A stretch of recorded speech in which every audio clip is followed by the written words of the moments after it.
আপনি দেখছেন news now, আমরা জানি কোনটা খবর। রাজ্যে অপরাধের সীমা ক্রমাগত বেড়েই চলেছে। ব্যাংকের মতো নিরাপদ স্থানেও নেই নিরাপদ মানুষের বহু মূল্যবান সামগ্রী। 8 বছর আগে আগরতলা শাখার অ্যাক্সিস ব্যাংক থেকে 9,02,600 টাকা গোল্ড লোন নিয়েছিলেন রানা দেবনাথ নামের জনৈক ব্যক্তি। বুধবার নিজের প্রাপ্য স্বর্ণ চাইতে গেলে চক্ষু চড়ক গাছ হয়ে যায় তার। স্বর্ণের বদলে দিয়ে দেওয়া হয় সিটি গোল্ড। গোটা ঘটনাটিকে কেন্দ্র করে জনরোষের কাঠগড়ায় দাঁড়িয়ে ব্যাংক কর্তৃপক্ষ। রাজধানীর বুকে এই ঘটনা আতঙ্কিত করে তুলেছে গোটা রাজ্যবাসীকে।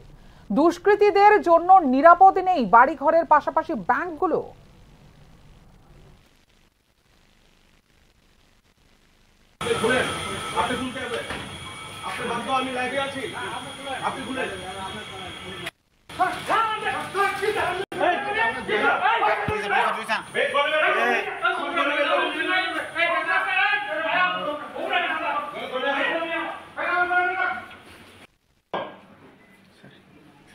আমার বাবা মারা গেছে আজকে 1 মাস হয়নি।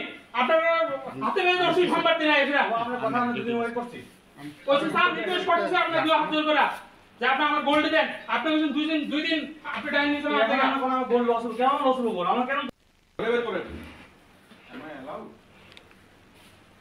10 লাখ টাকার গয়না আপনারা রোজ আমরা হ্যারাসমেন্ট করছেন। রোজ আসছে আপনারা এখানে। আপনারা কি ফাইজলামি আমি বলছি এগুলি? কি ফাইজলামি?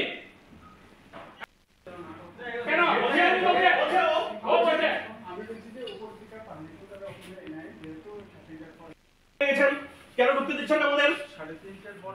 আপনি এখানে ফল্টে আছেন, আমার গয়না দিচ্ছি না, আবার আপনি আটকে গেছেন কেন? ওই আপনি সিকিউরিটিকে বলছেন আসতে দেবেন না, আসতে দেবেন না। সিকিউরিটি আমি ধাক্কা দিয়ে জোর করে এসেছি ওনাকে। আমার হাতে যে আমার গোল্ডটা চোরানো দিগা তারা কইছে ঠিক আছে গোল্ড চোরাই দেবো বা রিনিউ করে দেবো, কিন্তু তারা রিনিউ করতেছে না। আমরা এরপরে বাবা মারা গেছে আমরা আইলাম ব্যাংকে, আমরা রোজ যাইতেছি, আমরা এখানে আজকে না কালকে উডি হয়ে যাচ্ছে এইসব কথা কইতেছে। তারা আমরা গোল্ড দিয়ে আছে, আমরা রোজ করে ঘুরে যাচ্ছে, তাল বাহানা করতেছে। ব্যাংকে গোল্ড রেখে যদি আমার গোল্ড নিরাপদ না থাকে তাহলে আমি কই রকম করতে bank axis bank Agartala branch 1 বছর আগে না টাকা 1 বছর ইয়ারলি লোন হতো, তো ইয়ারলি আমি লোন ক্লোজ করতে আসি না, লোন ক্লোজ করতে তারা দেয় না, অনেক টাকা তারা ডিপোজিট করতে না করে। হ্যাঁ টাকা ডিপোজিট করতে গেলে তারা না করে, কারণ এখন টাকা ডিপোজিট হচ্ছে না, টাকাটা আপনি ফাইসে দেবো। এখন টাকা ডিপোজিট করে প্রায় 10 লাখ টাকা ব্যাপার। 9,02,000 টাকা, 9,02,600 টাকা। এখন 10 লাখ টাকার মতো হয়েছে ইন্টারেস্ট। আমি ঠিক আছে সবটা দিয়ে দেবো, আমার গোল্ডটা দিয়ে দেন, প্যাকেটটা দিয়ে দেন, কিন্তু তারা প্যাকেট দিয়ে আসে না। তারপরে মেইন ব্রাঞ্চ ম্যানেজারের সঙ্গে আমরা যোগাযোগ করছি, সোমবার দিন যোগাযোগ করছিলাম, বুধবার দিন আয়েন। তো বুধবার দিন আমরা 10টার লগে আজকে ব্যাংকে বই রয়েছি। 2 ঘন্টার উপরে আমরা ওয়েট করছি। 2 ঘন্টার উপরে ওয়েট করার পর তারা তাল বাহানি করতেছে, আমরা যোগাযোগই করে নাকি আসে। তো এরপরে দিয়া কইছে তারা ওই আরবিআই থেকে লুকাইলে তো আমরা একটু হইসি করছিলাম ব্যাংকের মধ্যে, আমরা গোল্ড দিয়ে না গেলে আমরা টাকা দেবো। তখন তারা কইছে ঠিক আছে আপনি 1 ঘন্টা পরে আয়েন, 1 ঘন্টা পরে আমরা প্যাকেট দিয়ে দেবো। তো ঠিক আছে আমরা আরো 1 ঘন্টা ওয়েট করলাম, তাই কথা শুন না। তো 1 ঘন্টা পরে আমরা তখন আবার গেছি, তখন তারা কইছে না তখন তো আমরা 21 দিন পরে আমরা গোল্ড নিতে দেবো। কি এটা অডিট রিপোর্ট দিচ্ছে আমরা চিঠি, আমরা কিন্তু কোনো চিঠি মিঠি পাইছিলাম অনবধি। তো আমার কাছে গোল্ডের লস হতো, আমি গোল্ড দিয়ে লস হবো করে আমার আমি আমরা কি সিটি গোল্ড নিচ্ছি না, আমরা তারা ভ্যালু দিয়ে আমরা ভ্যালু করে আছে, তারা আমরা লোন দিচ্ছে, ঠিক আছে না, যে আমরা লস হবো করে লোন নিতে আমরা 1 বছর আগে।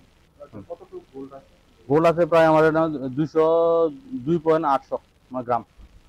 এখন আপনারা কি চান? আমরা গোল্ডটা চাই, আমরা টাকা দেবো, আমরা গোল্ড দিয়ে দেবো ব্যাংক থেকে।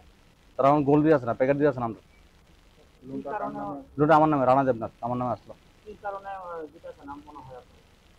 আমি কয়দিন একটা কথা শুনছিলাম যে তারা এই প্যাকেট থেকে নাকি গোল্ড বিক্রি করে দিয়েছে, তারা যে স্টাফ আসলো ও অন্য কাস্টমারের। মানে আমারটার সঙ্গে এমন হচ্ছে যে আমি কইতে পারতেছি না, বুঝলেন, আমার তো মনে হচ্ছে কিছু একটা আছে গোটালা, না তারা গোল্ডটা দেয় না গেলিকা তাল বাহানা করতেছে, এটা নিয়ে প্রতারণা শিকার, পুরা প্রতারণা শিকার।